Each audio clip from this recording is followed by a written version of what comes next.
de notre Créateur. Il s'est fait homme pour mourir pour nous, afin que nous puissions devenir son Église en nous donnant à lui, et qu'au terme de cette relation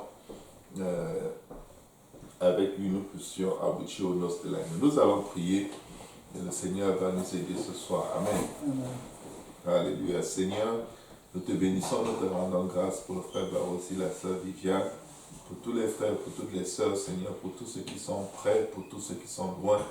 Nous prions, Éternel, viens nous enseigner, viens nous toucher, viens nous laver dans ton précieux sang. Papa, permets, Seigneur, que mes lèvres d'argile aident quelqu'un qui a faim et soif de toi, qui veut te connaître pour marcher dans tes voies, Seigneur. Mais j'anticipe, Seigneur, ta grâce, ta faveur, tes bénédictions dans ce mariage, afin que, Seigneur, ta puissance et ta gloire, Seigneur Jésus, soient manifestées à travers ce couple. Seigneur, visite-les, tu les sondes et tu les connais. Tu sais quand ils se lèvent, tu sais quand ils se couchent. Tu connais tous deux, Seigneur Jésus. Aide-les à avoir la révélation l'un de l'autre, Seigneur, afin que, Seigneur, ils puissent se regarder avec ton regard et non pas avec le leur. Fais-le pour la gloire de ton nom, Seigneur, au nom de Jésus-Christ. Amen. Amen. Bon appétit, vous pouvez vous servir pendant que le partage va commencer et on va y aller. La première question, la question que le Seigneur m'a mis à cœur, parce que pour ces choses, je prie. Amen. Je ne viens pas avec mes expériences de mariage. Je viens très souvent avec des expériences de mes erreurs et plutôt ce que le Seigneur m'a appris à travers mes erreurs. Amen. Et jusqu'à aujourd'hui, je commets des erreurs parfois très graves. Graves dans ce sens que ma femme n'est pas du tout contente. Et je rends grâce à Dieu même quand elle n'est pas contente parce que j'apprends. Amen. Je ne me tue pas parce que ma femme n'est pas contente. Je ne me fâche pas parce que ma femme n'est pas contente. Si elle n'est pas contente, c'est elle qui n'est pas contente. Moi, je suis toujours content. Amen. Amen. Mais j'ai mal parce que je pouvais faire mieux et je n'ai pas réalisé. Je suis content même si j'ai un pincement dans le cœur, même si je suis triste de lui avoir fait de la peine, mais la joie du Seigneur reste au-delà de toutes circonstances. Je veux m'appuyer sur Dieu. Amen. Parce que ce n'est certainement pas la dernière des erreurs, ni le dernier de mes défauts qui va se manifester, mais mon Dieu sera toujours là pour me relever. Amen. Amen. Première question. Qu'il faut se poser avant de se marier. Première question qu'il faut se poser. Qu'est-ce que j'apporte dans cette relation? J'ai fini le dernier enseignement d'il y a une semaine avec la même question. Samedi passé, c'était la veille du mariage du frère Gauthier et de la sœur Aurélie. Gloire à Dieu, ils sont mariés. Ils sont très très heureux, très joyeux. Ils ont une joie incroyable et je bénis le Seigneur parce que quand je les vois, ça me rafraîchit. Ça me donne envie de réépouser ma femme. Parce qu'ils ont beaucoup d'amitié, beaucoup de complicité. Et c'est beau le mariage. Mais avant de vouloir épouser une fille, regardez, je vais vous donner un scénario. On est dans l'assemblée, il y a plein de sœurs. Et il y a aussi plein de frères. Ton cœur s'attache à une sœur, le cœur d'un autre frère s'attache à la sœur. Maintenant, ça t'énerve. Je vais dire, tu crois que tu es dans une île déserte, il n'y a plus de garçons, tu crois que tu vas être le seul, quoi. Vous savez, quand tu aimes une sœur et quelqu'un d'autre aime la sœur et ça t'énerve, tu es un dictateur. Tu voulais qu'elle soit coincée au mur, que tu sois le seul garçon, et là, qu'elle n'ait pas le choix que de fléchir les genoux devant toi et te dire, est-ce que tu peux m'aimer s'il te plaît? Mais dès qu'il y a la concurrence, vous savez à quoi sert la concurrence? Ça sert à ressortir tout ce qui peut être bon en toi. Quand il y a la concurrence, tu deviens amer, tu deviens jaloux. Tu n'es pas prêt pour le mariage. Parce que toute ta vie, tu auras des concurrents. Ce n'est pas quand tu es marié que les concurrents s'arrêtent. Ah, vous n'avez pas encore compris. Ok, je veux poser une question aux hommes. Si tu aimes une sœur, et il y a 5 sœurs, 5 autres sœurs qui t'aiment, est-ce que ça va t'énerver? Tu vas te sentir comme un coq dans la basse cour, cocorico, les poulettes, suivez-moi à gauche. Non, tu m'énerves trop, ce ne sera pas toi. Moi, je ne t'épouse pas, je ne peux pas épouser une fille comme toi. Pourquoi ça ne t'énerve pas quand plusieurs filles t'aiment à la fois? Pourquoi tu t'énerves quand d'autres garçons aiment la fille que tu aimes? Vous voyez l'injustice alors? Alléluia. Oh, j'ai appris que tel gars aime ma fiancée. Quand il n'a qu'à bien se tenir, tu vas faire quoi? S'il l'aime, tu vas faire quoi? S'il lui dit devant tout le monde, je t'aime, veux-tu m'épouser? Tu vas faire quoi? Tu vas quitter l'église? Tu vas sauter du balcon dans le sanctuaire pour tomber sur ceux qui adorent? Bah. Pour dire suicide spirituel en pleine église. Quelqu'un a aimé ma fiancée, je veux mourir. Les gars, il faut être des hommes. C'est bien que quelqu'un d'autre soit intéressé aussi à la fille que tu aimes. Ça te montre que tu n'as pas pris n'importe qui. Ça te montre que tu as gagné un cœur. Amen. Amen. Ça veut dire que tu dois respecter le choix qu'elle a porté sur ta personne. Parce que s'il n'y a personne qui a des vues sur elle, un jour tu vas lui dire, ah mais de toute façon personne ne voulait même t'épouser. Il y avait qui? Il n'y avait que moi qui pouvais accepter une fille comme toi. Et avant ça, quand tu n'es pas encore son mari, quelqu'un l'aime, tu te fâches, tu boudes, tu ne parles plus. Pendant que toi qui dansais devant, tu ne danses plus devant, tu es maintenant derrière. En train de faire le spirituel qui se comporte. Tu adores avec le bout des doigts. Les gars, ce n'est pas la fin du monde.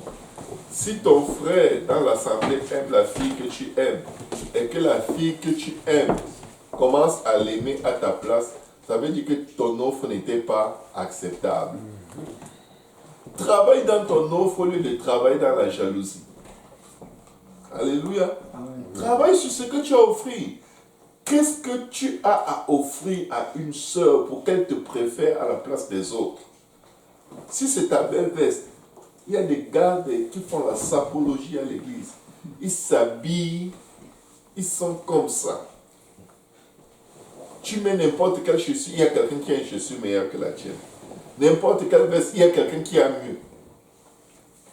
C'est donc quoi que tu as que quelqu'un n'a pas. Je sais que les hommes n'aiment pas les questions qui vont les stresser comme ça. Parce que d'habitude, les gars se marrent le fait que moi je t'aime. Quoi d'autre? Je t'aime. Tu veux qu'on t'aime? Moi, je t'aime. Écoutez, aimer, avoir juste l'émotion n'est pas assez. Parce que quand vous vous mariez, l'émotion là finit. Je vous dis, l'émotion finit. Je vois quelqu'un qui est étonné. Oui, ça finit. Elle devient comme ton collègue. Vous êtes surpris. Hein? Ta femme va être comme ton collègue à certains moments. Ça va être comme, ah, salut, comment ça va le gars, ma soeur. C'est ta soeur. De toute façon, c'est d'abord ta soeur. C'est d'abord la fille du Seigneur qui est ta soeur en Christ. Mais qu'est-ce que tu as à offrir? Qui peut me proposer quelques éléments que quelqu'un peut avoir à offrir qui lui donne la première place dans le cœur d'une sœur? Qu'est-ce que tu as à offrir à une femme qui est tellement bien en toi que toute femme voudrait t'épouser pour cela? Bon, j'avais dit rendre peut-être la sœur plus vertueuse qu'elle n'est déjà. La rendre plus vertueuse qu'elle ne l'est. Comment tu vas la rendre plus vertueuse? Alors que vous n'êtes que frères et sœurs dans le Seigneur. Tu vas faire comment? Parce que pour rendre une femme vertueuse, il faut qu'elle soit d'abord ta femme. La Bible n'a jamais parlé de filles vertueuses. Hein? C'est la femme vertueuse. Il faut d'abord qu'elle soit ta femme. Qu'est-ce que tu peux faire Qu'est-ce que tu es en fait? Je vais vous aider. Qu'est-ce que tu es? Qu'est-ce que tu as qui donnera à toute fille envie de t'épouser? Voilà. Vous savez pourquoi les femmes aimaient le Seigneur? Qu'est-ce qu'il avait? C'est dans la réponse est dans la Bible. La réponse est dans la Bible. Vous êtes apostolique, vous connaissez les Écritures. Go! Ok. Des propositions, allez, n'ayez pas peur, lui, frère Jeff. Mais le Seigneur accordait le pardon aux femmes pécheresses, par exemple.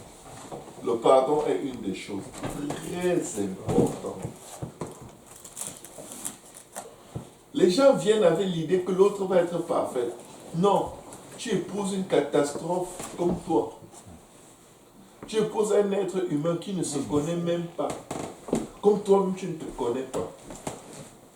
Tu épouses une personne pleine de défauts comme toi. Tu dois venir avec le pardon.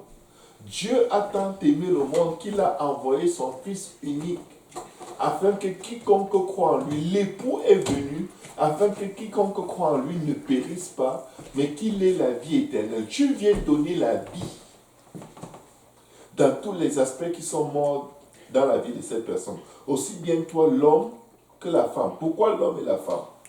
Parce que nous formons l'épouse du Christ. Nous sommes l'épouse. Amen. Amen. Le Seigneur est l'époux. Mais en même temps, nous sommes le corps du Christ.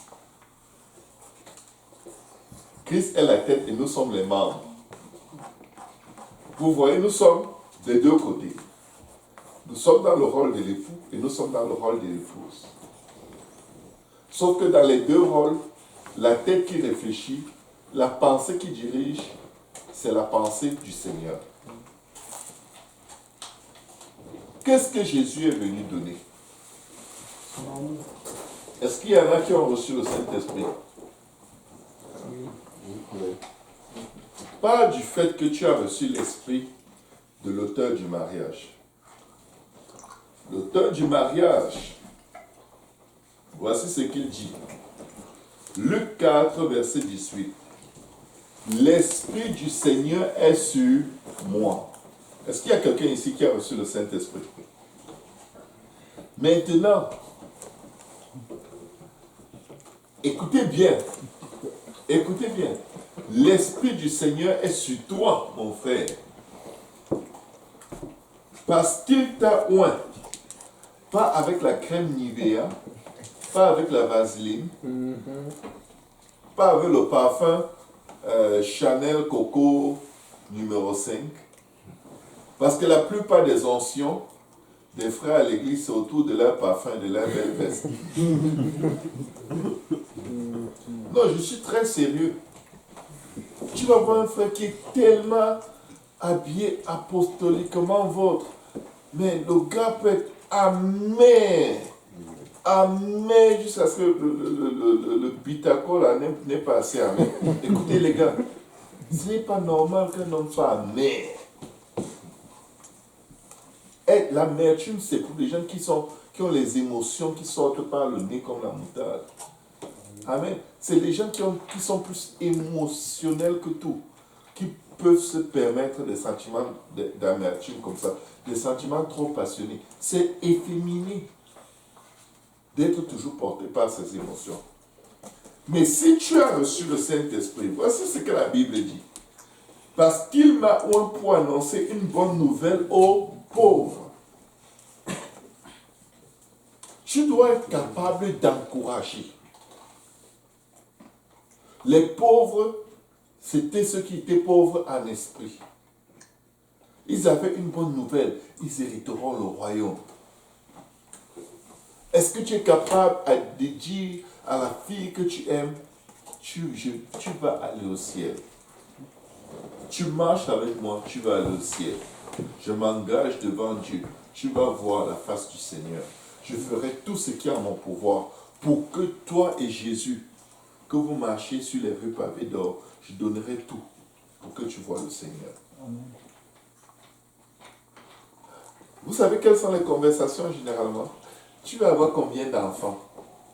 2, 1, 4. Non, moi je veux seulement un. Non, pourquoi tu veux un? Ce n'est pas normal. Oh, oh, oh. C'est tout ça. Des conversations sur le nombre d'enfants. Et si après vous n'avez pas d'enfants? Non, c'est toi qui es stérile. Non, c'est toi qui es stérile. Non. Les vraies conversations doivent rentrer dans ce qui nous attend. Éphésiens 5 dit que l'homme doit présenter la femme à qui? À Dieu. Comment? Sans tache, ni rien de semblable. Donc la première mission, c'est d'amener la personne au ciel. Ce n'est pas d'avoir un sexe sans avoir les traumatismes de la conviction du péché. Ce n'est pas le sexe. Écoute, on ne le souhaite à personne, mais il y a des gens qui se marient dans le processus de leur vie. Un des mariés tombe atteint d'une maladie qui fait que cette affaire de sexe est finie pour toujours. Vous ne pourrez plus. À cause d'une situation. Tu fais quoi? Si c'était ça qui t'amenait, tu fais quoi? Je vais te dire, ce que l'Esprit de Dieu te donne la capacité de faire dans la vie de la personne que Dieu te donne est plus puissant que les désirs charnels. Parce que qui est sexe ou pas, tu peux annoncer une bonne nouvelle à cette personne que Dieu te confie. Tu peux parler dans sa vie là où les choses sont ténébreuses. Amen. Amen. Il m'a envoyé pour guérir ceux qui ont le cœur brisé.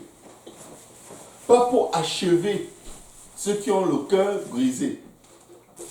Dans des couples aujourd'hui, parfois une personne est blessée, fâchée. L'autre se met à rire. Bien fait pour toi. Je t'avais dit, tu ne m'écoutes jamais. Tu ne m'écoutes jamais. On s'en fiche. Le cœur de la personne est déjà brisé par ses erreurs. Le je t'avais dit, c'est quel esprit? C'est l'esprit de l'accusateur, c'est l'esprit de Satan. L'esprit du Seigneur est sur toi pour guérir son cœur brisé. Son cœur va être brisé à cause de ses erreurs, à cause de sa rébellion, à cause de ses mauvaises voies, à cause de la vaine façon de vivre héritée de ses parents. Et toi, l'homme, qu'est-ce que tu fais? L'esprit du Seigneur est sur toi. Tu dis, ah, moi je ne parle plus. Parce que quand je te parle, tu te fâches. Voilà, maintenant tu es dans les problèmes. Ah, moi je t'avais dit, hein. Je ne prends pas la fille de Dieu pour lui faire ça. Amen. Amen. On est vraiment à une autre étape. On est à l'étape de l'image du Seigneur et de l'Église. Guéris ceux qui ont le cœur brisé. Si tu ne guéris pas ceux dans ta maison qui ont le cœur brisé, tu ne vas guérir personne dehors qui a le cœur brisé. Tu seras un faux prophète dehors, tu seras un vaurien, cymbale sonore, cymbale retentissante, qui ne sert à rien. Parce que pour faire tout ceci, ça te prend l'amour de Dieu, selon 1 Corinthiens 13. Pour proclamer aux captifs la délivrance, tu vas épouser une fille et tu arrives dans le couple, tu constates que son attachement aux médias sociaux que tu voyais avant, ce n'est pas juste ce que tu voyais, c'est plus profond que ça. Tu es juste sur son téléphone. Oui, oui, qu'est-ce que tu dis? Oui, non, oui. Tu dis, chérie, qu'est-ce que j'ai dit? Mais je t'écoute donc. Pourquoi tu fais que me dire ça? Pourquoi tu veux même que je répète tout ce que tu as dit? Je t'ai entendu. Et dès que tu continues, oh, les problèmes commencent. Chaque fois, tu me prends pour une folle. Vous savez, quand une femme veut se défendre, quand elle a tort, ce qu'elle va dire, tu auras l'impression que tu t'es marié avec un extraterrestre. Elle se défend corps et âme, cheveux et ongles. Vous savez quoi? Quand vous constatez les défauts ou les addictions de la personne que vous aimez, Dieu a une parole qu'il va vous inspirer, qui va aider la personne à sortir de ses addictions. Ce n'est pas, je t'interdis d'aller sur Internet. Tu es interdit, tu es qui? Dieu n'a pas plu. Tu vas faire quoi? Si elle va, tu fais quoi? Si tu continues comme ça, je porte mes effets, je pars. Tu as menti devant Dieu et devant les hommes que tu vas rester avec elle dans les bons moments et dans les mauvais, jusqu'à ce que la mort vous sépare. Donc tu es un menteur. Tu portes tes bagages, tu t'en vas. C'est un mensonge. Dès que tu prends une direction qui consiste à séparer ce que Dieu a uni, tu es dans le mensonge, peu importe les raisons. Amen. Amen. Pour proclamer aux captifs la délivrance, quand tu constates des addictions, tu constates que la personne que tu aimes est liée dans une quelconque faiblesse. Ça peut même être une faiblesse sexuelle. Allô? Oui. Il y a des gens qui se disent croyants et qui ont des problèmes avec la pornographie, des problèmes avec l'alcool, des problèmes avec les drogues. Et ils sont des enfants de Dieu, oui. Ils sont des enfants de Dieu qui sont liés en captivité dans toutes sortes de choses. Quand on entend pornographie, drogue, on dit « Oh, la grosse affaire, scandale ». Mais il y en a qui sont addicts au mensonge. Il y en a qui sont addicts à la manipulation. Il y en a qui sont addicts à la calomnie. Il y en a qui sont addicts à créer, à inventer des histoires sur les gens. Est-ce que c'est des enfants de Dieu? Oui, mais qui font les œuvres du diable jusqu'à ce que quelqu'un leur proclame la délivrance. Jusqu'à ce que Dieu t'utilise, toi qui l'as mis dans sa vie, pour dire une parole dans sa vie qui va briser ses chaînes. Parce que c'est une fonction, c'est un travail, c'est un ministère que de se marier. C'est un peu une joke. Amen. C'est un peu un chilling. Vous savez, quand on fait le chilling là, quand quelqu'un commence à sentir qu'on lui tend déjà les nerfs, il dit bon les gars, je m'en vais dormir à demain. Il fait 2-3 jours, il ne vous rencontre plus sur son chemin. Ici là, mon frère, tu vas la rencontrer. Tu vas vouloir aller aux toilettes, elle sera aux toilettes. Tu vas vouloir venir te coucher tard, elle s'est couchée en croix comme ça sur le lit. Tu ne vas pas vouloir qu'elle te touche, elle ne va pas vouloir que tu la touches. Chacun va attendre que l'autre cède. Vous savez, même si tu as épousé quelqu'un qui a un esprit d'âne, c'est-à-dire qui est têtu comme un âne, délie la personne et amène-le au Seigneur. Amen. Et Dieu, le Seigneur l'a démontré. Il a dit, vous irez dans telle maison, vous allez trouver une ânesse qui n'a encore été montée par personne. Déliez-la. Et si on vous demande pourquoi vous le faites, dites le maître en a besoin. Il était en train de dire, tu peux être marié à quelqu'un qui a la tête dure comme un âne. Tu as la parole de la délivrance pour la personne. Tu as l'acte qui peut délivrer la personne de sa captivité et le Seigneur peut contrôler la vie de cette personne et l'amener à monter, descendre comme Dieu veut. Il n'y a jamais un cas impossible pour Dieu. Impossible pour nous parce que nous n'avons pas cherché devant la face du Seigneur cette parole de délivrance jusqu'à la trouver encore. Mais généralement, quand tu sais, quand le Seigneur t'inspire de dire une seule parole dans la vie de ton partenaire qui est compliquée, qui est dure, qui boude tout le temps, ça débloque à chaque fois que la personne entre dans ce mood, dans cet état d'esprit. Le Seigneur t'inspire cette belle parole. C'est des belles paroles, hein. Ce n'est pas des paroles de menace. Ce n'est pas des... Si tu continues de bouder, tu vas rater l'enlèvement. Pour qu'elle arrête de bouder. Elle boude d'abord pourquoi? Qu'est-ce que tu as fait pour qu'elle ne boude pas? Amen. Parfois, c'est juste t'excuser. C'est juste comme au Cameroun, les bons parleurs, elle me dit, ma mère, vraiment ma mère, il appelle sa femme sa mère. Et là, elle se sent flattée. les Camerounaises, elles aiment ça. Ma mère, elle est comme, oh, je suis la mère, oh, c'est moi qui décide. Et là, elle lâche le problème. S'il faut dire ça pour qu'elle soit contente, dis-le. Dis. C'est sa parole de délivrance. Tu n'appelles pas ma mère, pourquoi? Ce n'est pas ta mère, tu sais, elle sait. Ok? Elle aime savoir que c'est elle la reine de la maison. C'est en ce sens que tu dis ma mère. Donc, juste pour dire, il te faudra aller chercher la face du Seigneur pour proclamer la délivrance à ton épouse chaque fois qu'elle est liée dans quelque chose qui gaspille votre vie de famille. Et pour proclamer aux aveugles le recouvrement de la vue. Vous savez, parfois on a des mauvais caractères, des mauvais comportements et on ne le voit pas. Tu dis, tu aimes trop te fâcher. Elle dit, moi, je ne me fâche jamais. Pourquoi tu dis ça? Hein? Je ne m'énerve pas. Elle a en train de faire quoi? Elle a en train de se fâcher. En se défendant qu'elle ne se fâche jamais. Toi aussi tu te fâches. Oh, hey, ne dis jamais à ton partenaire, tu aimes trop, négatif. Ne fais pas ça. Ne fais pas ça. Parce que quand tu le déclares, ça se multiplie. Amen. Tu appelles à l'existence un autre niveau de la chose qui n'est même pas encore. Ce n'est pas en disant à quelqu'un, tu es trop paresseux que la personne va devenir, oh non, maintenant je suis vaillant. Pour te prouver quoi? Si je ne le prouve pas à Dieu, je ne pourrai jamais te le prouver. Allô? Ça ne sert à rien, frère Barosi, de dire à ta femme, oh, toi aussi tu aimes trop ceci. Elle va encore le faire, même si elle ne veut pas. Mais elle se sera hors de contrôle parce que tu es le sacrificateur de la maison et tu as déclaré une parole de condamnation et de malédiction sur elle.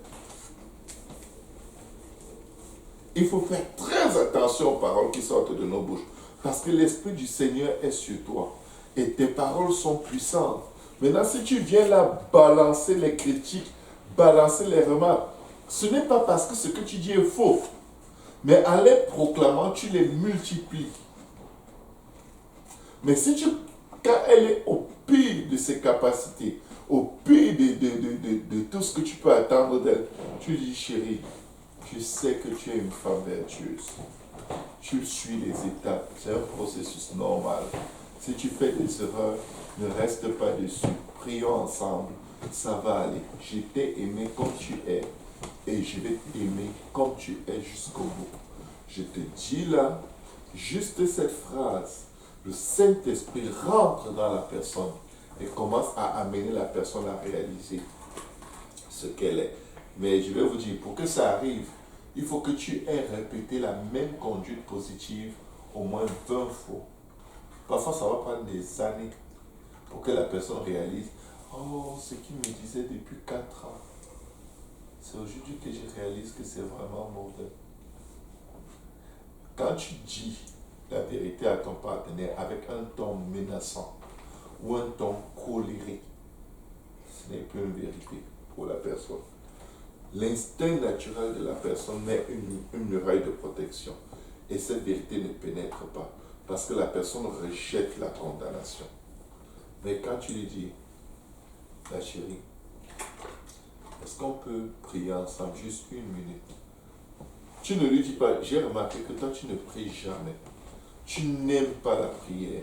Est-ce que tu sais même Dieu? C'est même quoi ça? Tu m'as menti que tu étais chrétienne ou que tu étais chrétien. Maintenant, depuis qu'on est mariés, dès que je veux prier avec toi, tu te fais. Quand tu parles comme ça, tu es en train d'inviter des légions de démons qui vont s'assurer que vous ne priez jamais et que vous ne priez jamais ensemble. Et cet état de choses va rester longtemps. Mais quand tu dis, chérie, j'ai besoin d'aide dans la prière. Tu sais qu'elle n'aime pas prier ou elle sait que tu n'aimes pas prier. Mais l'approche, ce n'est pas, pourquoi tu n'aimes pas prier? Depuis là, je t'observe, je ne te vois jamais prier. C'est toi que je prie. Tu es avec moi 24 heures sur 24. Logiquement, ta femme ou ton mari doit savoir quand tu pries. Mais quand tu ne pries pas, ça se sait aussi. Amen. Mais soyez ouverts aux remarques. Prenez-les toujours positivement. Pourquoi? Ton partenaire n'aurait aucun pouvoir de te dire ce que il ou elle te dit si Dieu ne le lui avait pas donné? C'est la réponse que Jésus a donnée à Pilate. Quand Pilate lui dit, n'entends-tu pas ce qu'ils disent contre toi? N'as-tu rien à dire pour te défendre? Ne sais-tu pas que je peux te délivrer? Jésus lui a répondu, tu n'aurais aucun pouvoir sur moi si cela ne t'avait été donné d'en haut. Comme pour dire, toute chose concourt au bien de ceux qui aiment Dieu. Ce que tu me fais là, Dieu a permis pour sortir le meilleur de moi. Et ce meilleur va sortir par la grâce de Dieu. Proclamer aux captifs la délivrance et aux aveugles le recouvrement de vue. Ne confronte jamais un taureau en le prenant par les cornes. Tu vas attraper le taureau par les cornes, il va te tuer. Si tu veux prendre ta femme par ses erreurs, tu vas être l'homme le plus mal respecté que tu connaisses dans ton entourage. Tu auras l'impression qu'on te respecte partout, sauf chez toi. Tu sais pourquoi? Parce que tu ne traites pas les défauts de ta femme de la bonne façon. Tu traites ces défauts en les pointant directement du doigt. Tu sais, l'estime d'une femme est toujours est comme une vague. Tantôt c'est haut, tantôt c'est bas, tantôt c'est très très plat. Mais tu peux décider que cette vague monte très haut. Comme tu peux décider qu'elle s'écrase sur une seule parole. Pourquoi est-ce que de plus en plus de jeunes se marient et même pas un an, tu entends déjà, oh, ça ne peut pas continuer comme ça, je vais divorcer, je vais te quitter de toute façon. Et dans les prières, tu entends, Seigneur, débarrasse-moi d'elle. Seigneur, je ne veux plus, donne-moi une autre. Celle-ci a blasphémé contre toi. Seigneur, elle a insulté ton nom. Oh. Les mains. Tu as prié Dieu, tu as dit, c'est elle que je veux, Seigneur, même si elle est quoi? Même si elle devient un chat noir la nuit. C'est avec elle, Seigneur. Les chats même sont doux. Là, tu as toutes les paroles pour convaincre Dieu. Dès qu'elle te sort une griffette des chats, tu dis, Seigneur, le lion qui est dans ma vie là, c'est pas ça que je voulais. Ça, c'est une cannibale. Elle peut même me tuer la nuit. J'aime rêver qu'elle m'étranglait. Comment tu rêves? Jésus, aide-nous. Pour renvoyer libre les opprimés. Ok. Ta famille va souvent accuser ta femme. Ta famille va souvent critiquer ta femme. Ne permets pas, même si c'est vrai, ne t'assieds jamais pour qu'on te dise des trucs contre ta femme. Parce que tu vas marcher avec cet esprit accusateur. Bah, le Seigneur ne permet jamais que quelqu'un dise devant lui quelque chose contre son église. Il connaît toutes les imperfections de son église. Mais s'il y a quelque chose que Dieu déteste, c'est que tu touches son épouse. C'est son épouse. Oui, il décrit tous les défauts, mais c'est pour ça qu'il est allé à la croix. Ce que tu cites là, il le connaît mieux que toi. Il connaît même plus profond que ça. Mais c'est pour ça qu'il est mort. Donc quand tu te mets là à critiquer son église, il te laisse tourner. Il te laisse tourner. Jusqu'au jour où son jugement va tomber farouchement et radicalement contre toi. Donc c'est juste pour dire, protège ta femme. Protège ta femme. Quand ta femme est opprimée par les paroles des gens, défends ta femme. Il faut que tu sois comme une menace autour de ta femme. Pas parce que ta femme t'écoute beaucoup, pas parce que ta femme te respecte beaucoup, mais parce que tu es un homme de Dieu, point final. Amen. Parce que c'est ce que Jésus fait. Ce que tu as en réalité à offrir à ta future femme, et ce que chaque homme devrait offrir à sa femme, ce que moi je dois offrir à ma femme, Ce sont ces caractères. Être prêt à pardonner. Ne pas te battre avec ta femme. Ce n'est pas ton égal. Même si tu as une femme qui te dépasse de 4 ans d'âge, elle n'est pas ton égal, tu es son chef. Quand elle commence à s'obstiner, à crier, à japper partout, tu restes dans un calme royal, comme le Seigneur. Tu cries, ne crie pas. Quand elle finit, tu prends soin d'elle. Ne sors pas, tu claques la porte.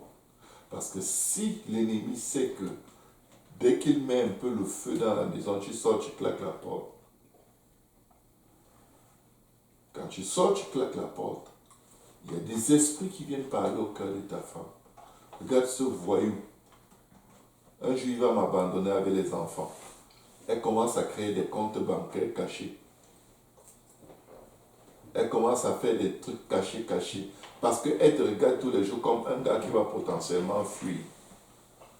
Et quand tu sors, pendant que l'ennemi met ses mauvaises pensées dans la tête de ta femme, il dispose des sirènes, des filles qui vont te donner ce respect que tu crois ne pas recevoir chez toi. Parce que chez toi, tu agis comme un bouffon et tu reçois le comportement qu'on donne au bouffon.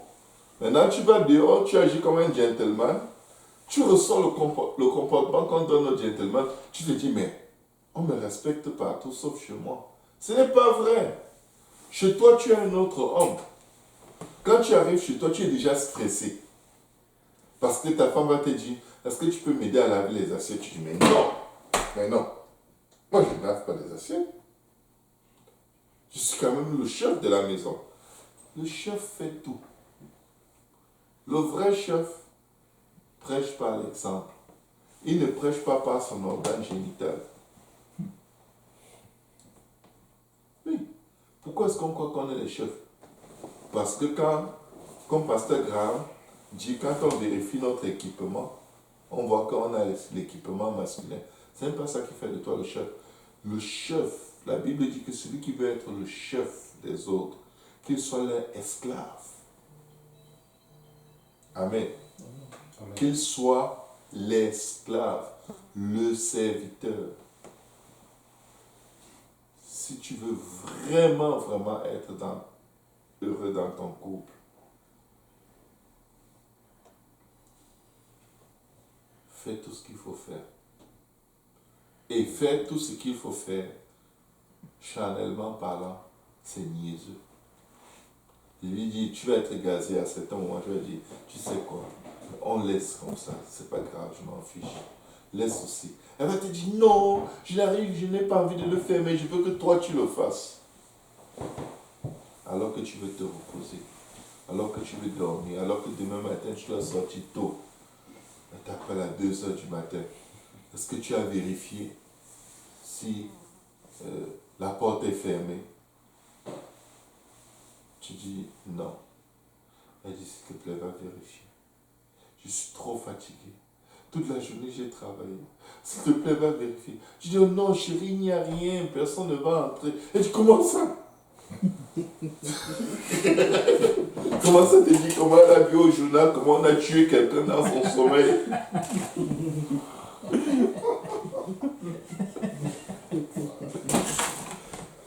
Bro, juste vérifier. Dès qu'elle commence la conversation, lève-toi, tu vas le faire. Et avant de te coucher, le soir, pose toujours ces questions à ta femme. Chérie, est-ce que tout va bien? Oui, tout va bien. Est-ce que tu as des questions à me poser? Non, je n'ai aucune question à te poser. Est-ce qu'on peut prier?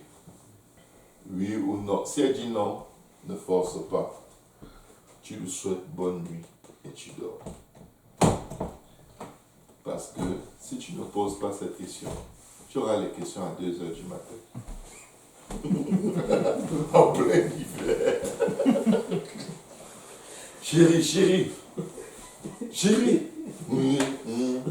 Tu dors? Seigneur, si tu dors, comment tu vas répondre?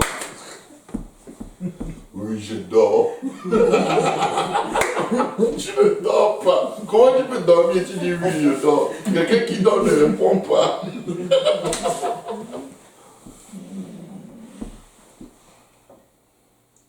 Et là, c'est pourquoi l'année passée, quand c'était à la veille de Pâques, j'ai vu une chaussure, tu ne voulais pas que je l'achète. C'est comme Dieu, vraiment c'est calme. Seigneur, où es-tu? Pourquoi tu as abandonné?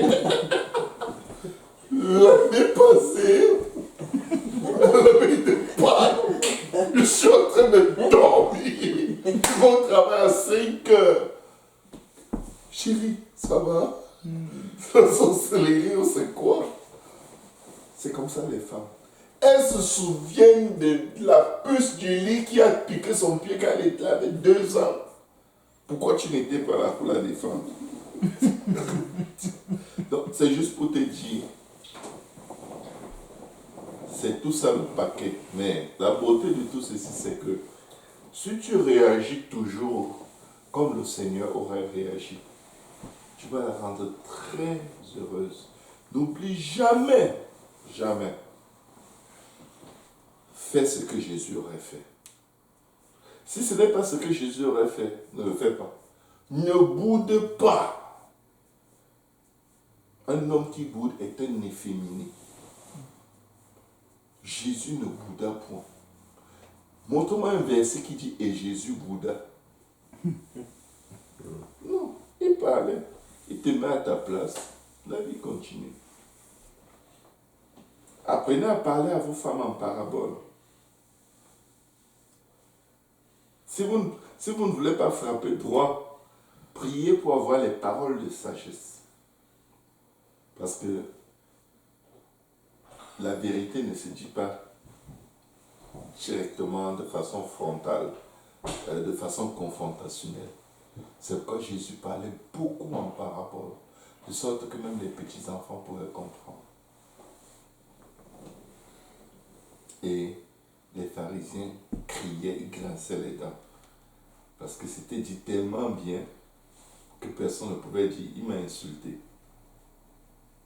Mais il touchait le cœur. Aime ta femme comme Christ a aimé l'Église. Protège ta femme contre toi, contre ta famille, et fais de ta femme une femme vertueuse. Médite beaucoup le proverbe 31. Plus ta femme développe des compétences pour ramener des finances dans la maison, moins tu auras de problèmes. Quelle que soit la spiritualité de ta femme, quand il n'y a pas d'argent, elle enlève toute la spiritualité, elle met dans une armoire terne et jette les clés par la porte. Elle vient te voir. Elle te dit, toi là, bandit, occupe-toi de tout ici. La spiritualité ne va jamais remplacer son besoin matériel. Ce n'est pas quand elle va te harceler pour l'argent qu'elle n'est plus spirituelle. Non. Elle est spirituelle quand les besoins de base sont comblés. Quand tu ouvres tes poches à sa disposition et tu fermes ta bouche, là elle est très spirituelle. Mais quand tu commences à ouvrir ta bouche et fermer tes poches, tu vas voir quelqu'un d'autre. Et ça s'applique à toutes les femmes. Il n'y a aucune femme qui échappe à ce principe. Si une femme dit moi j'échappe, c'est parce qu'elle fait plus d'argent que son mari. Et c'est supposé être comme ça. La femme vertueuse fait plus d'argent que son mari, disait la Bible. N'encouragez pas vos femmes à rester des éternelles mères à la maison qui attendent que vous fassiez un chèque aux 2 semaines. Encouragez vos femmes à faire tout ce qu'il faut faire en prenant soin de vos enfants pour gagner un peu d'argent. Elles peuvent faire des choses. Elles peuvent faire des choses. J'ai vu un garçon de 15 ans qui a, depuis l'âge de 9 ans, il achetait des choses sur Kijiji et il revendait sur Kijiji. Il achetait à prix très bas. Pendant les périodes de déménagement, il se baladait. Il achetait des vélos, des petites choses. Il revendait sur Kijiji. Il a eu assez d'argent pour pour faire la mise de fonds de plus de 30 000 $ pour acheter une maison quand il avait 15 ans. Il a commencé à 9 ans. C'est juste pour dire, toute femme a un instinct pour multiplier les richesses naturelles. Si tu n'aides pas ta femme à développer cet instinct, elle va tomber dans la malédiction de dépendre de toi. C'est une malédiction quand ta femme dépend de toi. La Bible dit quoi? Les désirs de la femme se tourneront vers son mari. Ça, c'est une bénédiction. C'était une malédiction que Dieu prononçait sur la femme. C'est arrivé. Dieu l'a prononcé pour la première fois après que Adam et Ève aient péché. La première fois quand il les a mis ensemble, il a dit, allez, soyez féconds, multipliez, vous remplissez la terre et assujettissez-la. Point final. Il n'a rendu ni l'un dépendant de l'autre, ni l'autre dépendant de l'un. Non. Mais après le péché, tu enfanteras par des douleurs. À l'homme, tu gagneras ton pain à la sueur de ton front. Et à la femme, tes désirs se tourneront vers ton mari. Ça veut dire que Dieu ne voulait plus rien traiter directement avec la femme. Mais nous sommes sortis de cette malédiction par la nouvelle naissance. Lorsque nous nous sommes repentis de nos péchés, nous avons été baptisés au nom de Jésus-Christ pour le pardon de nos péchés. Il nous a donné son esprit. Nous avons revêtu Christ. Ça veut dire que nous avons maintenant un accès direct devant le trône de la grâce pour recevoir miséricorde et grâce selon nos besoins. Apprends à ta femme à compter sur Dieu, mais fais tout pour représenter le Dieu sur qui elle compte de façon valable. Anticipe sur ses besoins, anticipe sur votre loyer, anticipe sur les factures d'électricité. Si tu as même l'opportunité de les payer à l'avance, fais-le. Parce que si tu veux toujours les payer seulement aux dates, je te garantis, le jour où tu rates un paiement et que le propriétaire vient vous dire, c'est quand le loyer, ne t'approche pas de ta femme le jour-là. Elle va te répondre comme une tigresse. Comme si c'est de ta faute, alors que vous avez fait les RIA. Quelqu'un connaît ce que c'est que RIA? C'est les frères de MoneyGram et de Western Union. Vous faites plein de RIA. Après, quand il faut rire, vous vous fâchez. Il faut anticiper. Ça évite beaucoup de stress. La gestion financière, c'est l'anticipation. C'est l'anticipation, c'est l'anticipation. Sur ce, question. Pasteur Yannick a dit qu'il avait des questions tout à l'heure.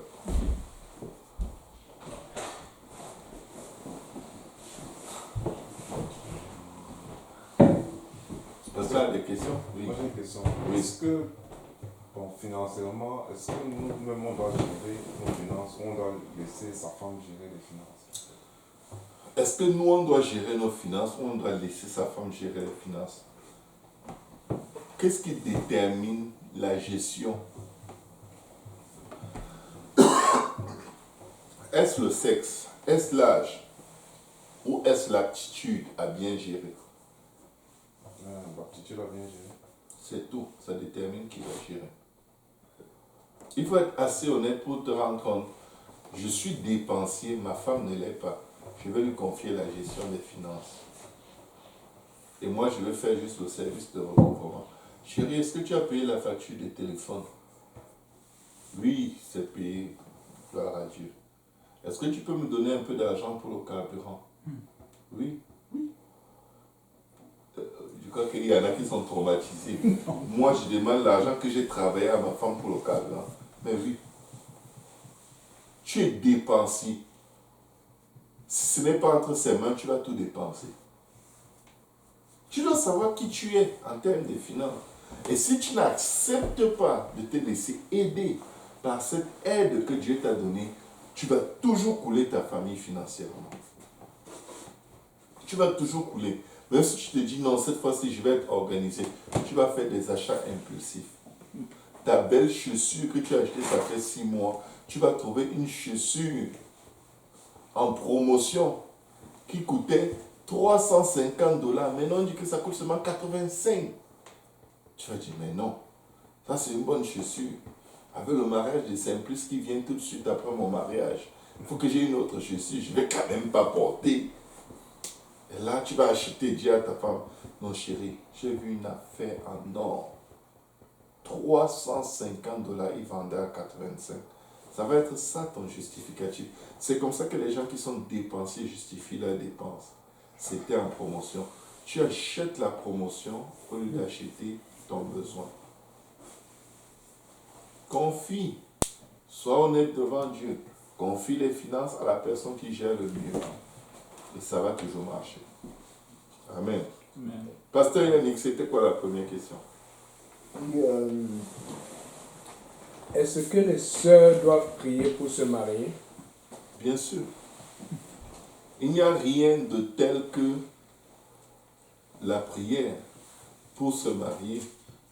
Pas pour se marier, mais pour avoir ce dont un des fils de Dieu a le plus besoin, de sorte qu'elle soit la meilleure à offrir cela. Ce n'est pas, Seigneur, s'il te plaît, donne-moi un mari.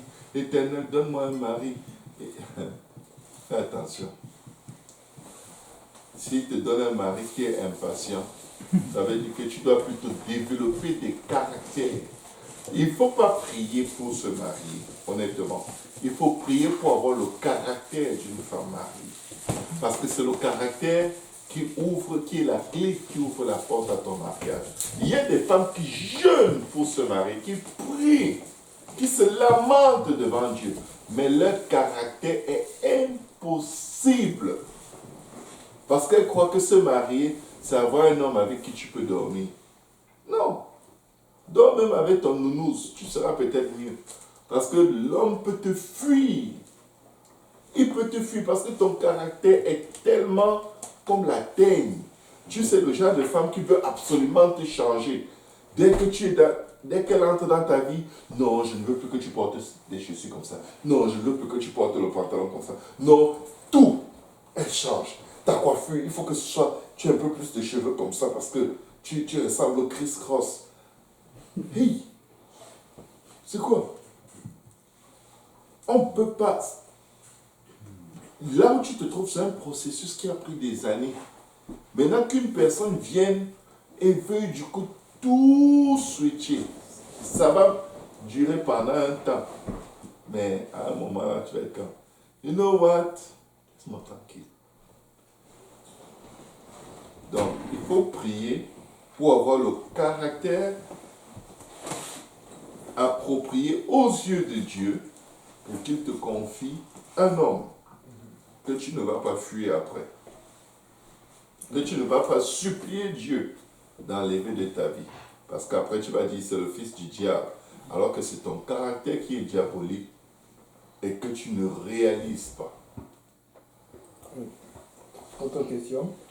Que faire si j'ai une conviction personnelle qui va à l'encontre de ce que le mari veut? Par exemple, j'ai développé une conviction par rapport à un style de vêtements que les autres sœurs peuvent porter, mais le mari aimerait que je le porte aussi.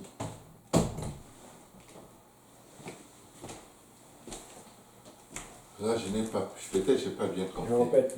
Que faire si j'ai une conviction personnelle qui va à l'encontre de ce que le mari veut? Par exemple, j'ai développé une conviction par rapport à un style de vêtements que les sœurs peuvent porter. C'est-à-dire que peut-être c'est un des vêtements courants, un style que tout le monde fait, toutes les sœurs. Mais le mari aimerait que je le porte, alors qu'elle a développé une conviction pour ne pas le porter. Ok. Ce style. Comment je fais? Quand vous avez des convictions différentes, Comme exemple le plus précis, comme la longueur de la jupe. comme la longueur de la jupe, ok.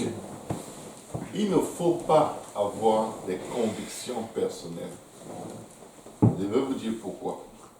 Parce que l'autre aussi aura des convictions personnelles dans l'argent. Et ton veto que tu as utilisé sur les vêtements, il va utiliser dans l'argent. Ou dans d'autres choses de la vie qui vont te rendre la vie amère. Avant de prétendre que tu as tes convictions personnelles, ta vie n'est plus personnelle. Donc c'est pourquoi, pour qu'il y ait unité d'esprit, vous laissez chacun ses convictions, vous allez prier. N'y a-t-il pas un Dieu en Israël? pour vous donner la direction. La Bible dit, la voix de l'homme n'est pas en son pouvoir. Et il n'appartient pas à l'homme, lorsqu'il marche, de diriger lui-même ses pas. Quand on parle de conviction personnelle, là, personnelle, parfois c'est toi-même qui te dirige. Parce que ta conviction, vu que la personne avec qui tu vis et toi, vous formez une seule chair, il n'y a plus d'affaires de personnel. Tu dois prier que Dieu donne la même conviction à l'autre. Et c'est quand l'autre a cette conviction que vous marchez ensemble dans elle. Parce que les convictions personnelles, elles amènent toujours des divisions. Il faut savoir attendre que Dieu vous mette la même conviction. Et non pas faire du suivisme parce que tu vas suivre l'autre et être malheureux toute ta vie parce que tu ne vas jamais être à ta place. Tu vas être toujours dans une observation critique de la voie dans laquelle ton partenaire marche. Mais si Dieu te l'a mis à cœur, Dieu va te le mettre à cœur, même plus que la personne à qui il a donné cette idée ou cette conviction au départ. Amen. Donc, par rapport toujours sur le mari, qu'est-ce que vous recommanderez à mettre cette prière dans ma vie de prière quotidienne pour avoir un mari ou juste faire le ministère et ne pas m'en soucier? Non. Il n'est pas bon pour un homme de demeurer seul, ni pour une femme. Tu dois être conscient, je dois me marier. Pas qu'il faut que je me marie.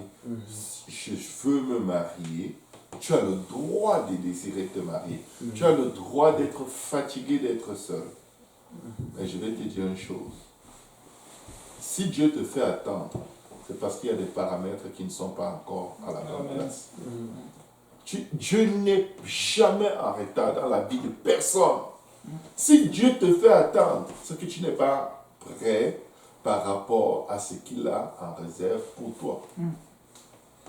Demande à Dieu, montre-moi quelle est la clé qu'il faut que je tourne dans ma vie pour que cette porte du mariage s'ouvre. Il va te dire ton tempérament. Et je vais vous dire les choses qui font que le Seigneur attend. La Bible dit que vaudrait mieux habiter sur le toit d'une maison que d'habiter avec une femme querelleuse. Parfois, les femmes sont juste querelleuses. Pourquoi? Parce qu'elles sont dédaigneuses. Elles sont très méticuleuses. Elles sont trop, comment on appelle ça? Les détails les rend folles. Dieu te dit non, tu n'es pas prêt. Parce que le gars que je vais te donner, c'est un gars du Cro-Magnon. Il n'aime pas bien ranger ses choses. Il n'aime pas bien faire. Il est tout ton contraire. Vous vous imaginez, tu es dans une telle direction, la personne que Dieu choisit pour toi est tout ton contraire. Dieu ne met pas les gens qui ont le même caractère. Comment dire? Tu sais, on rejette beaucoup de gens qui nous ressemblent trop. Parce que tu vois tous tes défauts dans la personne. Et tu es comme non. Mais c'est toi que tu rejettes en fait.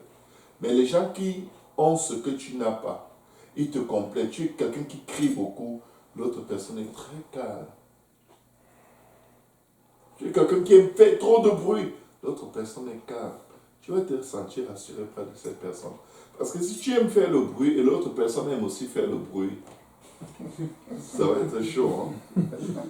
Imagine un peu vos causeries à la maison. Les voisins vont appeler la police tout le temps. Ils sont en train de bagarrer et la police arrive.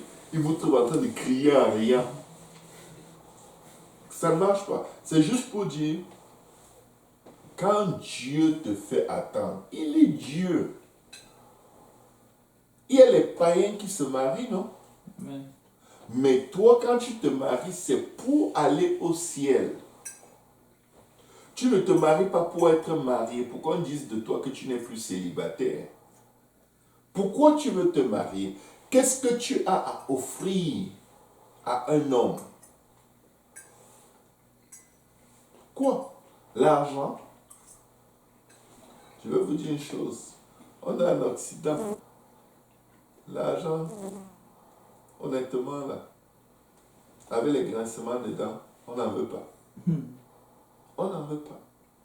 Ici, on veut le repos. Ici, on veut la paix. Amen. Ici, on veut être respecté. Amen. L'homme n'a pas besoin qu'on l'aime. L'homme veut qu'on le respecte. Amen. Oh, alléluia. Non, l'homme veut qu'on le respecte. Quelle est ton aptitude à respecter un homme qui niaise? Un homme qui est irresponsable? Est-ce que tu peux respecter un homme irresponsable? Si tu ne peux pas, ben, son serviteur qu'il a en réserve pour toi, il a un caractère, il a un problème d'irresponsabilité très prolongé, très profond. Et c'est vraiment la personne qu'il te faut, parce que toi tu es trop responsable. Est-ce que tu peux supporter un irresponsable? Non, non, non, non, non, non, non, non, pas ça. Dieu dit, bon ma fille, attends. Quand tu vas apprendre à accepter tout le monde, comme moi j'ai accepté tout le monde, je pourrais te confier un dossier. Comme je l'ai dit la dernière fois, épouser quelqu'un, c'est prendre entre les mains de Dieu un dossier compliqué. Parfois un dossier sale. Parfois un dossier plein de ronces, d'épines et de pierres. Et tu t'engages devant Dieu. Le dossier que j'ai pris entre tes mains, je ne vais pas le lâcher jusqu'à ce que toi-même, que tu me retires de là par ta main. Mais moi, je vais rester jusqu'à ce que tu reviennes. Amen. Amen. Ok. Est-ce qu'il faut avoir l'autorisation du mari avant d'aller voir le pasteur pour régler un conflit dans le couple? Exemple, le genre de conflit que le couple n'arrive pas à gérer entre eux. Mais il faut avertir, ce n'est pas l'autorisation. Tu n'as pas besoin de l'autorisation de ton mari pour aller voir un médecin si tu es malade. Ouais. Tu y vas et tu le tiens informé et la vie continue. Il va faire quoi? Se fâcher du fait que tu étais malade et que tu allais voir un médecin sans lui dire, c'est lui le médecin. Ceux qui contrôlent souvent l'information, et je ne le dis pas parce que c'est aller voir le pasteur, ceux qui contrôlent souvent le flux d'informations, ce sont des gens qui ont des choses à cacher et qui ne veulent pas que l'aide dont ils ont besoin rentre. Parce qu'ils ont dit non, on ne sait pas de ça dont on a besoin. On peut régler ça entre nous. Mais vous êtes déjà entre vous, ça ne va pas. Vous essayez déjà, ça ne va pas. Laissez le temps va agir. Le temps c'est qui? Il est habillé comment? Il porte quelle chaussure? Tu as déjà vu le temps? Tu l'as déjà touché? Il t'a déjà dit bonjour? Tu dis que le temps va arranger les choses. Le temps n'arrange pas, il passe. C'est la même. Le rôle du temps c'est de passer. Il ne change rien. C'est les gens qui changent. Et tu changes quand tu permets qu'on parle sur ta vie. Quand tu permets qu'une voix d'autorité parle sur ta vie. Ça t'aide. Mais chaque personne dans le mariage doit avoir sa ligne d'urgence. C'est pourquoi il y a des parrains et des marraines, pas seulement les pasteurs. Vous avez besoin d'encadrement. C'est un domaine dans lequel vous n'avez jamais été. C'est nouveau. Si tu n'es pas formé, enseigné, tu vas faire des erreurs qui ne servent à rien. C'est après 7 ans de grincement dedans que tu vas te rendre compte. Pourquoi je me fâchais même de telles choses? Elle est comme ça. Elle sera comme ça peut-être jusqu'à ce que le Seigneur revienne. Je laisse. Amen. Amen. Donc, pas besoin de permission, mais tu dois informer ton partenaire. Comme quand tu vas visiter un médecin, ton mari rentre, tu dis, ah, j'ai été chez le médecin et papa, il ne se passe pas. Quoi? Tu étais chez le médecin? C'est quoi ça? Hein, c'est le médecin de quoi? Tu ne sais pas que je peux te guérir. Il ne va jamais dire ça. Mais quand c'est un homme, il va dire, ah, pourquoi tu as dit ça au pasteur? Maintenant, il va croire qu'il va m'enlever le ministère. Yo, plusieurs diront en ce jour-là, n'avons-nous pas chassé les démons en ton nom?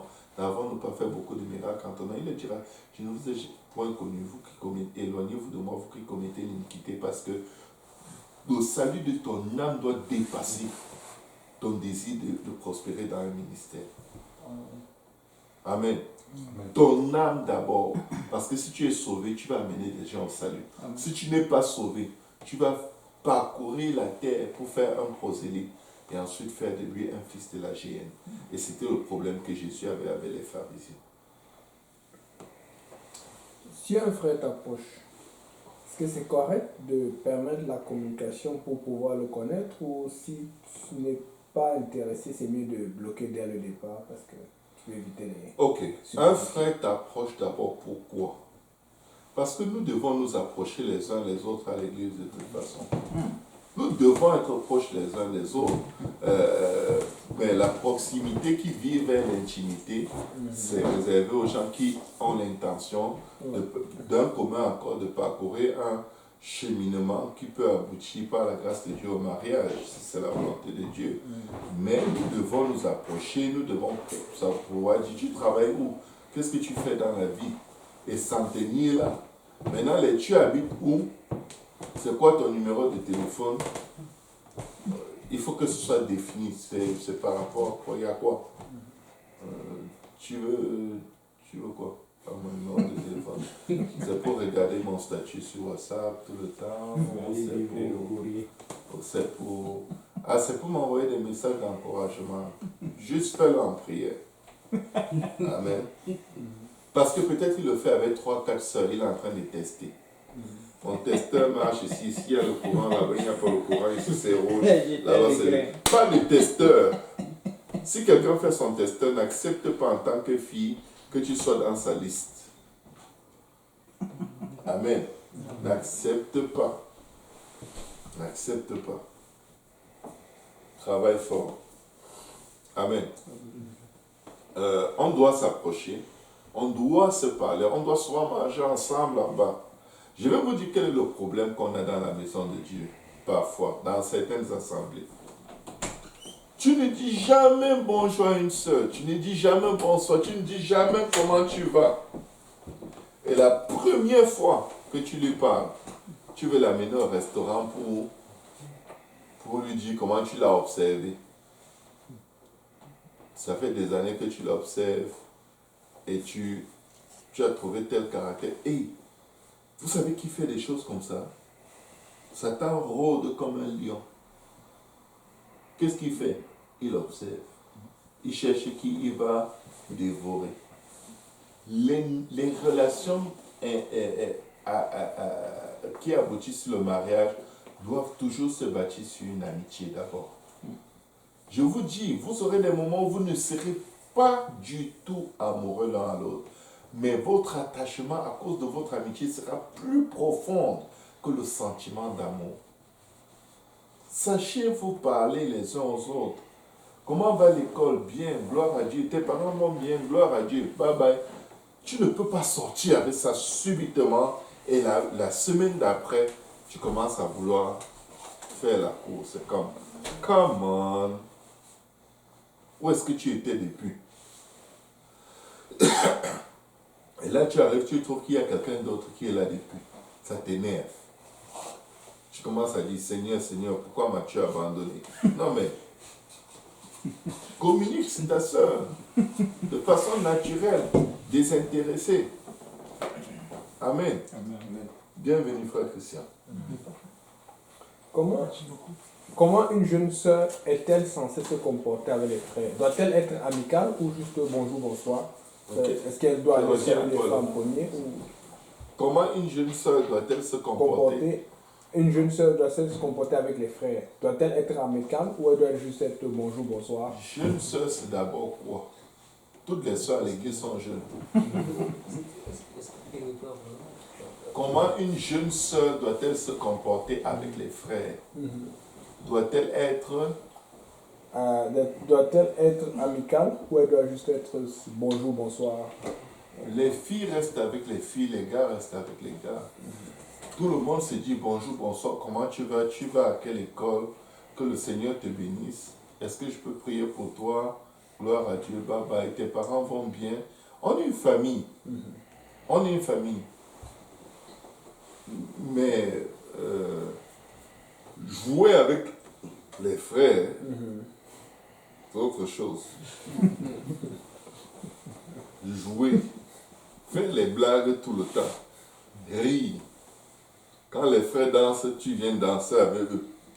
Tu vois que j'ai remarqué ça, quand ils se débordent la frontière. Quand ils se déborde de la frontière de la table là. Hein? La table avec les fleurs à l'église. Tout le monde est comme, oh my God. Qu'est-ce qu'elle va faire au milieu des lions? Si un saute sur elle là, elle va s'en sortir. Elle est courageuse celle-là. Tu vois, il y a une préoccupation générale qui frappe l'assemblée. Hey, les sœurs, dansez de votre côté, ok? Parce que c'est rare, c'est presque impossible de voir un frère qui va traverser la frontière. Amen. Ok? Amen. Donc les sœurs, gardez votre frontière, on garde nos frontières.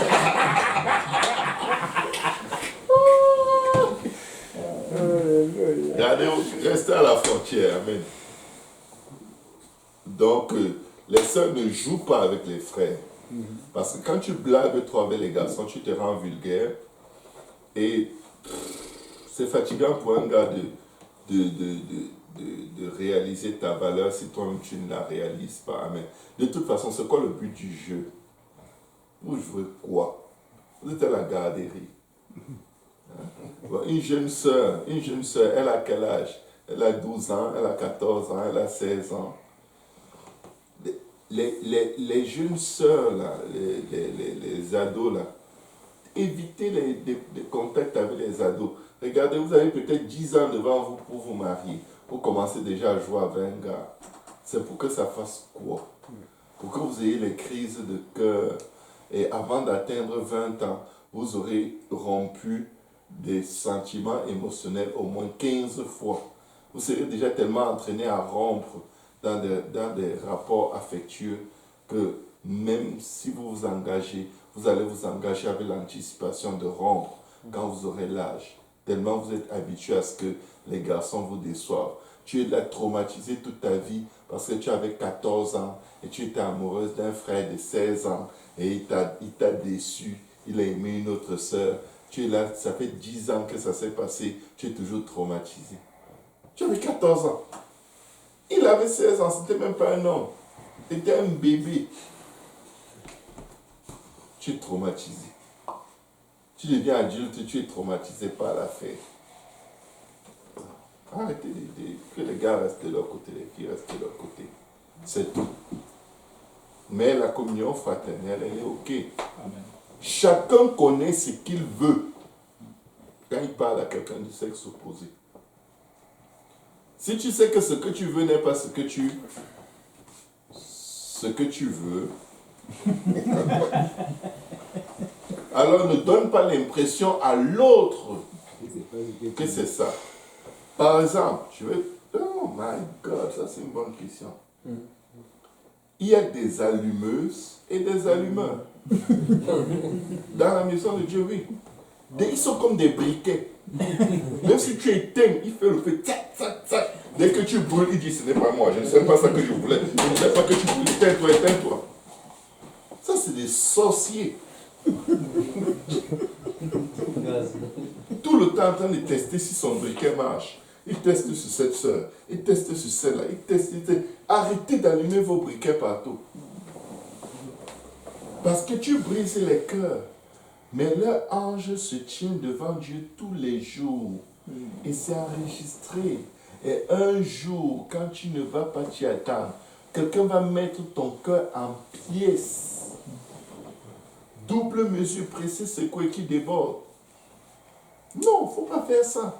Il y a aussi des sœurs, toujours en train de vouloir allumer les frères. Allumer, allumer, allumer. Dès qu'il la regarde, elle commence à faire comme ça. Oh, pasteur, il me suit partout. Et... c'est toi. Tu fais la sirène des eaux. Quand il veut faire le pêcheur, tu dis, il envoie ses appâts partout. C'est toi qui as montré que tu es là. Moi, je pêche.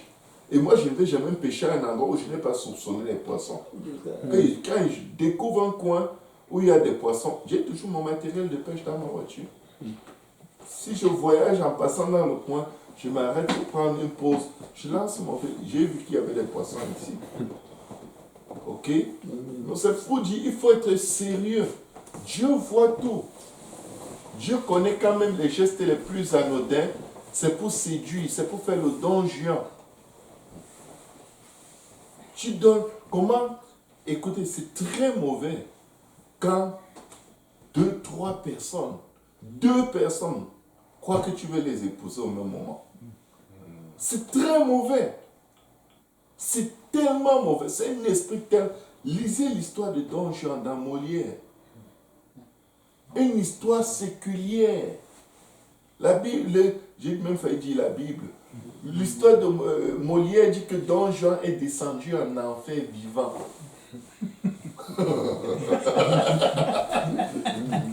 Le donjanisme là, abomination.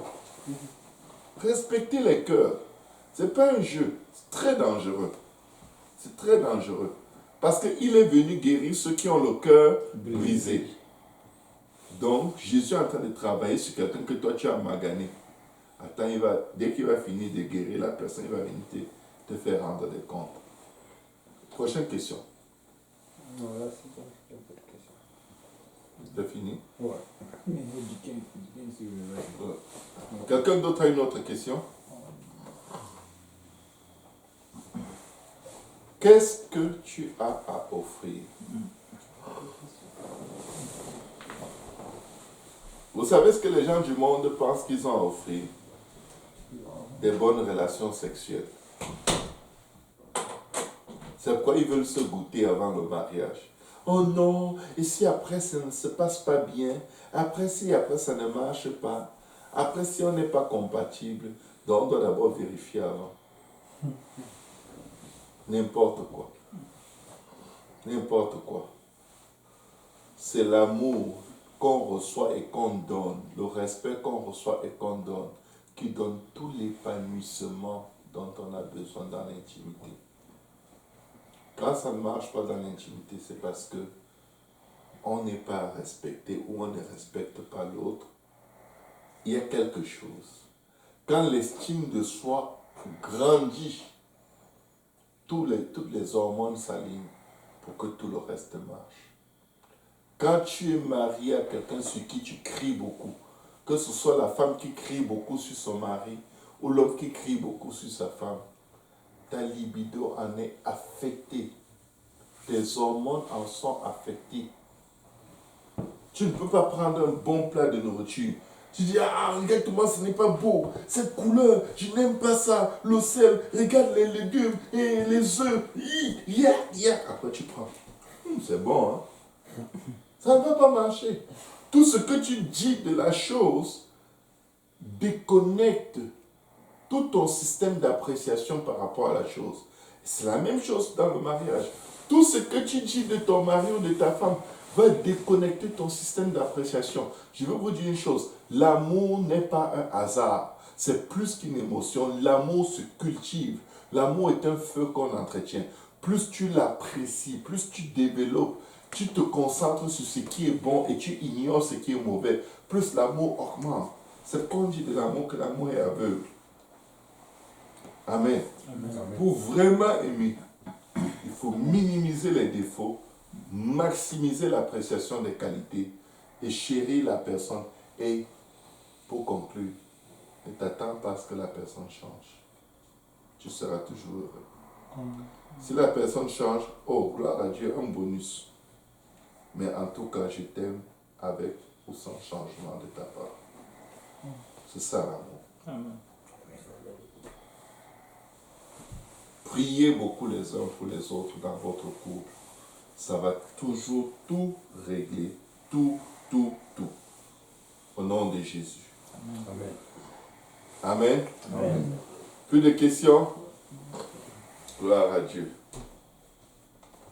Donc, merci beaucoup. Félicitations à toi. Félicitations à ta future femme. Félicitations à toutes celles qui veulent se marier. Encore, pensez-y, qu'est-ce que j'ai à offrir à un homme si je veux me marier?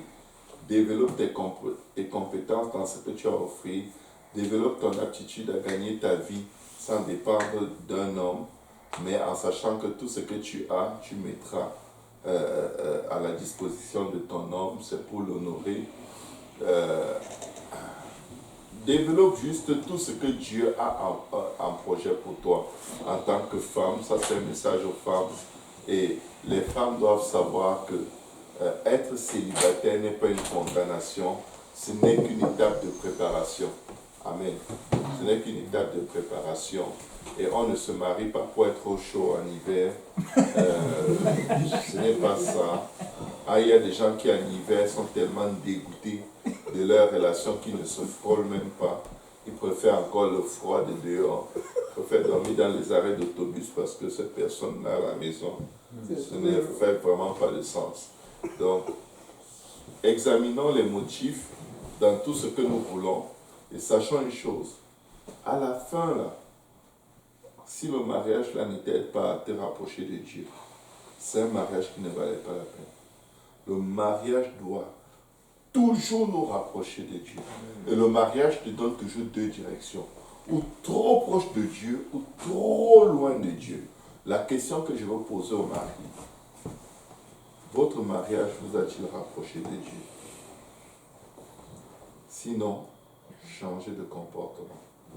Vous avez un très mauvais comportement, mais vous avez un très bon Dieu qui peut vous aider à voir son cœur et ses pensées dans votre mariage. Que Dieu vous bénisse. Élevons nos voix, nous allons prier. Alléluia.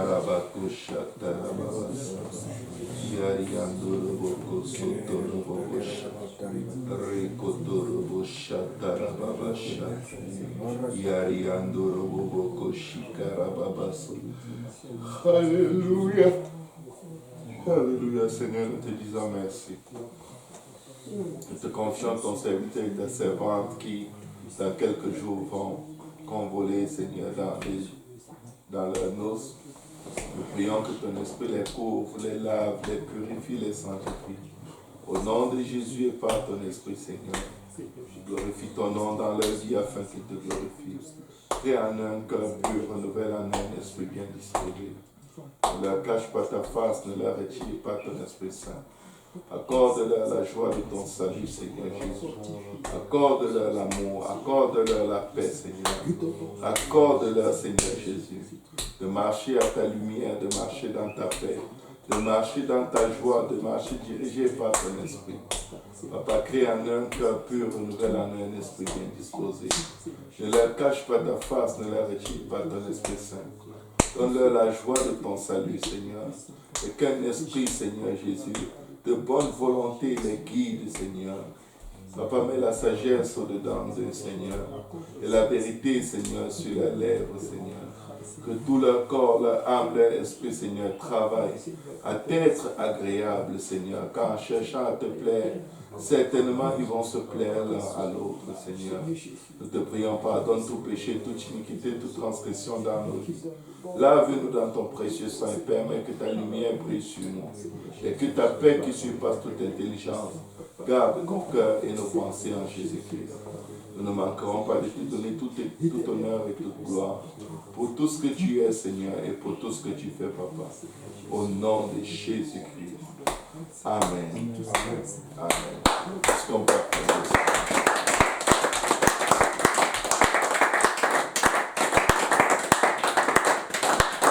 Gloire à Dieu. Soyez bénis. Félicitations. N'ayez pas peur du mariage. Le mariage est une des plus belles expériences de notre vie sur la terre. Amen. Amen. Good. Toutes les questions étaient terminées. On a terminé. Et bon mariage et à bientôt. Amen.